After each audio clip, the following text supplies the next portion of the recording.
Howdy, it's me, Manic Mark, coming to you from the bunker system located underneath the art villa found somewhere in the jungles of the Midwest. And today I'm coming to you with some records. I found some records at Half Price Books today. I had to go shopping, and I went to lunch with the guys today, which I've done a few times here recently after a long extended break from Wednesday lunches for stories. One of the stories I've got is I'm still fighting the surging in my 23-year-old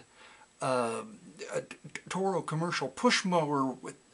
I've had the carburetor apart again, cleaned it real good, and put it back together, and it ran fine till the end of the trimming around it, and it started surging again.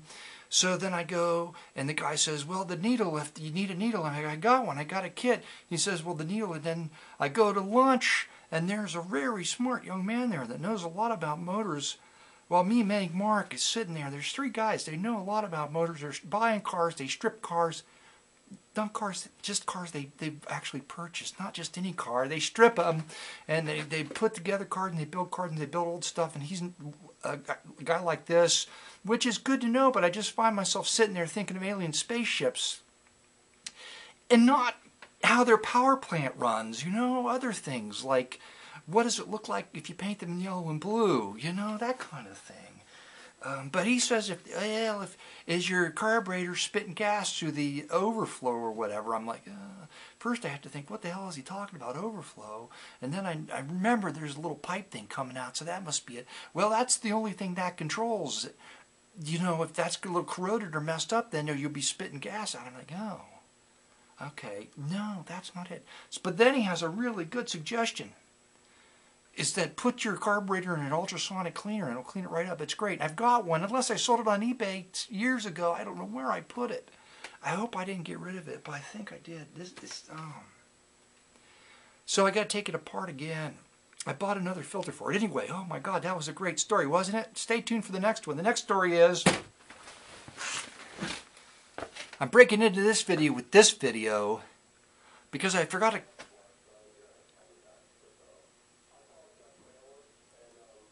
Just tell me you're busy. It's okay. I understand that. Anyway, okay. Like I said, I'm breaking into this video with this video because, as you all know, it's census time, okay? So why are you gonna complain about it? Well, just because. I haven't gone online to do it yet, so I haven't taken this.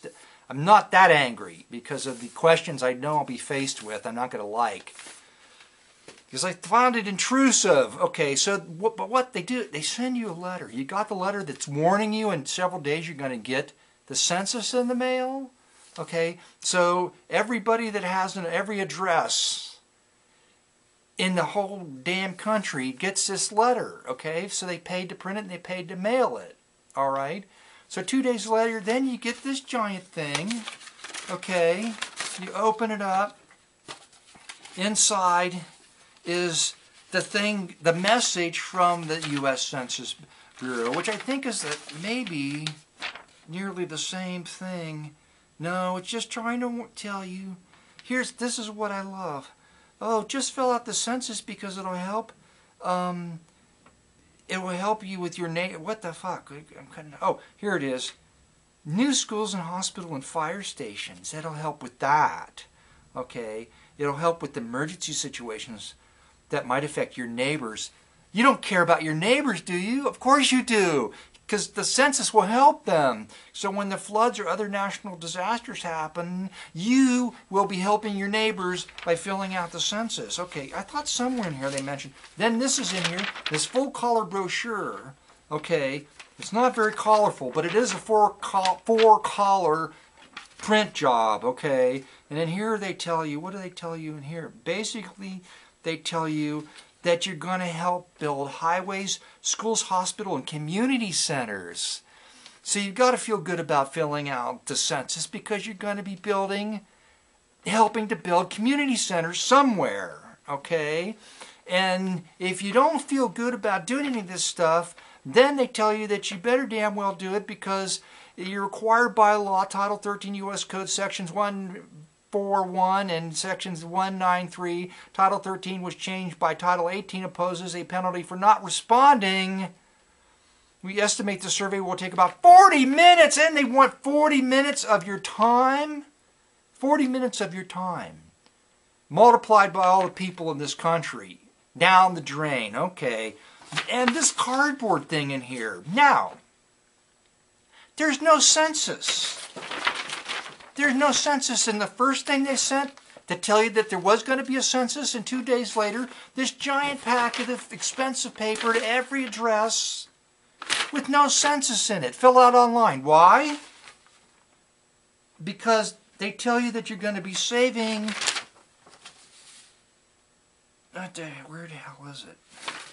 Where's the thing where they tell you when you fill it online what you're going to say? Voluntary. Based on the information, you be asked to participate. Based on the information, you be asked to participate in other Census Bureau surveys. There's more. Oh my God.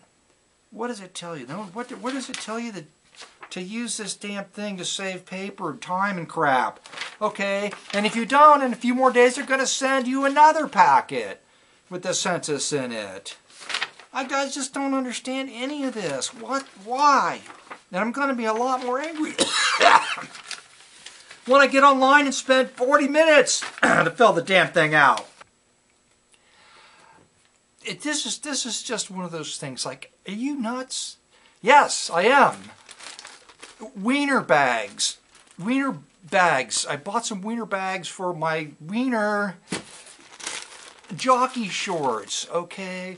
You know, just there, when I come home and I'm not doing anything where the Wiener's in any kind of danger from blunt objects, sharp objects, or objects that will otherwise press into my Wiener, I put on these comfortable boxer shorts. Except that when I've gone through all different kinds of boxer shorts, and you just buy some, even though you're buying your size, that doesn't mean they're going to fit. No! That doesn't mean that. They're made all different kinds of ways, and by God... Oh, here's a picture of me holding up the Wiener bags I bought there. Aren't they pretty? They came in blue. I like all the collars. The tartan, the prints. I like the prints. That's one of the things about jockey shorts, is why did they make them? The bulk pack shorts in such, like, not so good prints. This print's not bad, really, compared to some. Anyway, so I spent an hour online trying to figure out the fundamentals of boxer shorts, what I'm going to share to you now, just in case you're like me, Medic Mark, and would like to have a comfortable pair of boxer shorts, because you don't want to sit around in uncomfortable boxer shorts. I'm telling you, because why? It's uncomfortable, and mainly because boxer shorts have, large ones can have leg hole openings for stick-sized teenager man legs, okay? Why would a stick-legged teenager be wearing large boxer shorts and have stick-sized legs? I don't understand that. So, I have regular man-sized legs. I don't think they're too horribly huge, but I'm 6'2", sort of thereabouts, and I weigh 225 pounds. I want full cut. So I finally found the term full cut. It's even printed on the label, full cut, okay? I'm thinking like Rooney, you know, what did I use? A couple terms. Finally found the term full cut and found this one bag that fit and they're comfortable. That's the thing. And then you don't know, people are like, I didn't like the fabric. It was too thin. It's like, oh, not necessarily about these, but then you don't know. You're just risking the fabric and the fabric blend, whether it's just 100% cotton or some kind of blend, which I generally think a blend is probably better. This is 50. These are 55%. These are 55% cotton, okay, and 45%. What the fuck? Polyester. All right, and full cut is bigger than regular cut, which I like that. And then it's like, how far down from the wiener in the sack do the legs extend? Some of them don't have a whole lot of leg underneath that bag thing that you put your thing in. Okay, satisfaction guarantee. Well, nobody's just going to send it back. And then they're expensive, so you want to buy like a bulk pack from Vietnam so you can get them cheaper. This one says $36 on it. I don't know if I spent that many. How many were in there? 3, 5, 5? That seems like an awful lot of money for something that no one is going to see unless you wear them like this out in the public, which many young men do. I don't. Every young person that bends over now, you're looking at their butt crack like, hey, look at my butt crack. I don't know. Do I want to look at your butt crack? I'm not sure that I do. Even if you're young, I'm not sure that I do. Okay, now, go on to what's next. What is next? Was that it for the stories? Anyway, went to Half Price Books. And I could tell all the records were put in just nice and neat, and things weren't thrown around. So I know that the store had cleaned them up at some point, and I went in and I got to look through the cheap records first. If they had stuck some in, which there were a few, there's just okay. Just go through the records. Why do you keep talking? Okay, the first one is a Jewel record with a local private press.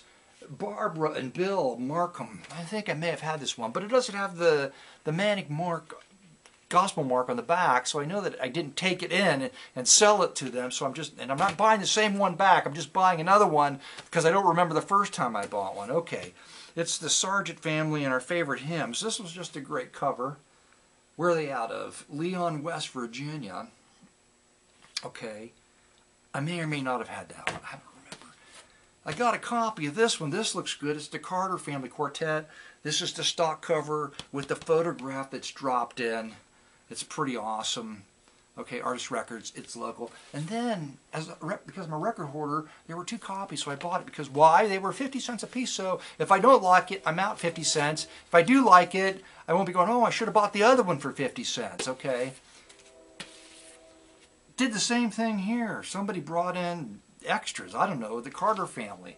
Maybe somebody related to the Carter Family said, oh my God, I'm glad they're all dead. Now you can get rid of their records. And he took them in and sold them to Half Price Books for $0.10 a piece, which is about what they paid. Jim Copley with the New Heavenly Airs. I know I recognize the cover, but because it's a stock cover, I don't know about whoever, whatever. Okay, I don't think I've had this one. It's the Heritage Quartet. There's 5 of them on the back. I'm like, what does the woman do? Play piano? No. She's listed as a vocalist, so she's part of the quartet. This looked like fun. It's a budget knockoff distributed by Radio Craftsman, Golden Tone. It's Ray Eberly doing Glenn Miller hits. Now, I like it because this is the Golden Tone record library at the same time that this was published, up on the wall, and they're all in there dancing and having coffee and licking the stereo. The high fidelity reproduction thing there. So I'm thinking maybe this was Golden Tone's waiting room or something like it, or the guy's office, the president's office or something. I don't know. Anyway, it's just a nice photograph. On Pickwick, 1974, it's Marilyn Sellers. Who is she? She's a country artist of some sort on a budget label, Pickwick, so I had to pick it up. It's evangelist Harley Hensley talking about how God healed him from cancer, and I think he repressed this record. I may have the repress. I believe this is probably the original. Anyway, he does some tunes. He sings some tunes. I'm sure I've had it. It's, oh my God, I opened a beer and I didn't even drink out of it. Oh, Jesus.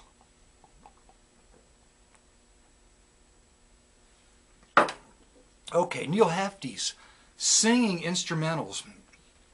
Neil Hefti made literally, I think, in my opinion, some of the best campy 60s space age music out there, if not the best.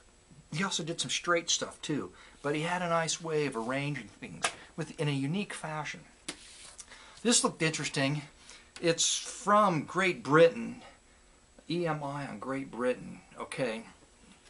And it just looks like a collection of, popular tunes at the time, but no, I think it's very hard to figure out because they masked the true reality of the record, which is it's fake people doing real songs. And that could be good because it includes 2 Beatles songs in a wider shade of pale, which is one of my favorite songs.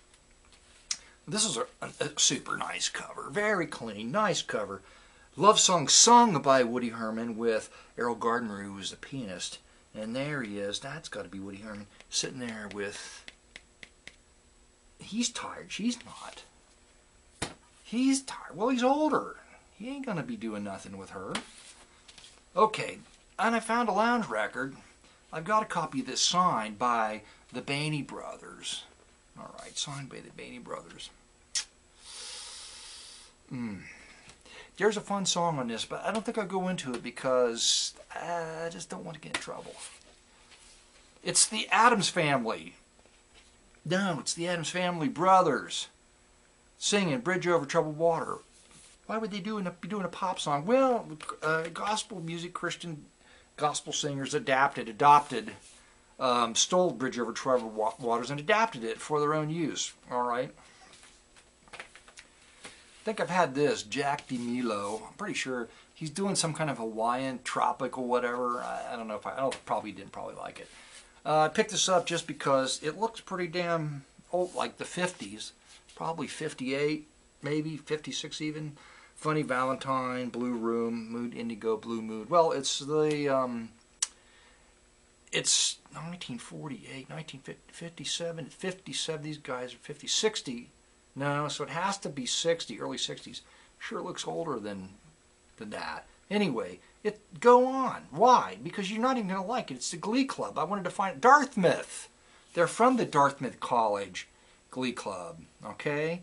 Did they just graduate or whatever? I'm not going to... Oh my God, you went on too long. I find no fault in him. The House of Prayer Singers. Well... This could be really boring or interesting. The House of Prayer Singers, like, this kind of sounds like some kind of funky, sort of like, you know, hopefully psychedelic, but it can't possibly be. Washington Courthouse. It's local. Waynesville, Ohio, Washington Courthouse, House of Prayer. No, it's the name of a church. I'm cutting everything out because I don't know. I bought this one. I think these people are very well known. I don't know. It's on a Canaan. It's a well-known gospel label. But I like the photograph, especially the guitar, the hollow body guitar. It's fabulous. I think it's a... Looks like a Gibson, maybe. I don't know. Anyway, but the wigs the women are wearing, they're because they couldn't travel. They were traveling, and they couldn't travel and put the hair up like this every night. And not go crazy, because the time it would have taken to take all the hair to put it up. So they just said, well, I'm going to wear the Jesus wigs. And that wasn't very nice either. Why do you even say that? I don't know. Okay, go on. Now, this is interesting. It's Alfred Newman and Ken Darby with the Ken Darby Singers. Now, I know I've got this record. It's all over the place. Nobody wants it. Record stores practically throw them away. But this, and it's, I can't remember if it's in an elaborately printed cover on it. But here's another version of it. I think it's probably the same record. It's a big die cut. This is all die cut. And there's like another piece of cardboard to divide. I thought it was a double record, but it's not, because there's a book inside. What the hell if I can grab it in here? There's a book inside here, some kind of whoop-de-doo book. I haven't even opened it up and looked at it. Is it a reprint? Do I recognize it? I think it's the exact same. Oh, was it a... I think it came in a binder. The other version of this record came in a binder, if I'm not mistaken. And this has some fold-out pages. That's pretty cool. That's pretty cool. I like that. I think I've got this one too, but I couldn't remember it, so I picked it up again. Percussion Latin Trio. Los Machababs. That's not right. Silk and Satin, 66 strings, George Norman Orchestra. It's like just a splash of Bobby Grove. I found a Bobby Grove. I'm gonna have to start blogging his stuff. I think he's still kicking around and still doing stuff, selling new old stock records of his on his website. Okay, he's out of Hamilton, Ohio. But on his records, it's usually really good white southern gospel or country, and some rockabilly sometimes. Rockabilly gospel. It's a lot of fun. Good stuff. All right, now this was a great cover on Hollywood Records, an off-label, The Enchanted Garden with Michel Rene. Okay, we all know who he is, right? Don't you? Yeah, I think so. Early stuff. It's probably a repress. I don't know. Art, yeah. Blah, blah, blah, blah, blah, blah, blah, blah. And last but not least, this was a fun find. I went up to I had to pay like $4 for this, but I haven't seen it before. It's a reissue, I think, probably of Muhammad El Kabar's records. And he died when he was 51. And this is released in 1973. And there's a famous photograph of the man himself. Immigrated from Egypt, if I remember correctly, and brought over his music, which it was nobody had really heard it that much when he brought it over. So he basically took traditional music and packaged it, or the label that he worked for, like in this case Audio Fidelity, packaged it with titty art. Okay, how they managed to sell this, or where they managed to sell it, they sell it out the back of men's magazines. I don't know, with a brown paper cover. Anyway, there's 2 or 3 of them that are risque of his, and some that are not quite this risque. And I was able to get that. They put the price sticker right over, and I took it up, and the sweet little girl working behind the counter, real pretty girl, looks like she may be Jamaican, with the really bright blue eyes, and then she's so sweet, and she took it up and she just like looked at it real quick and threw another record right on top of it. I left it right on top. She took it up I said, oh, well, the others are 50 cents and this is $3. Forcing her to go back and look at the price sticker again, and she wouldn't do it because I think she was embarrassed that the old man had bought the double record Muhammad El Kabar album with the titty art on the cover. Okay, now on to the musical sample. Oh. When the storms of life are raging, stand by me. Stand by me. When the storms of life are raging, stand by me. Stand by me. When the world is tossing me like a ship upon a sea, thou who rulest wind and water, stand by me. Stand by me. In the midst of tribulations, stand by me. Stand by me. In the midst of tribulations, stand by me. Stand by me. When the host of hail assail and my strength begins to fail, thou who never lost a battle, stand by me. Stand by me. In the midst of persecution, stand by me. Stand by me. In the midst of persecution, stand by me. Stand by me. When I do the best I can and my friends don't understand, thou who knowest all about me, stand by me. Stand by me. When I'm growing old and feeble, stand by me. Stand by me. When I'm growing old and feeble, stand by me. Stand by me. When my life becomes a burden and I'm nearing chilly Jordan,